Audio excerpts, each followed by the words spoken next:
You might see the term par value on a bond or stock certificate and wonder what it really means. Let's demystify it. Par value is essentially the nominal or face value of a financial instrument as determined by the issuing company or government. For most bonds, the par value is fixed, often at $1,000, which is the amount you get back when the bond matures. It acts as a baseline for calculating interest payments and determines exactly how much the issuer owes you when the debt comes due. It is important to distinguish par value from market price, which constantly shifts based on what investors are willing to pay today. Bonds can trade below par, called a discount, or above par, called a premium, depending on prevailing interest rates.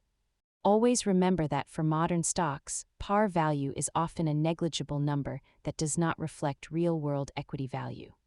If this helped clarify how bonds work, subscribe for more money basics. Thanks for watching and see you next time.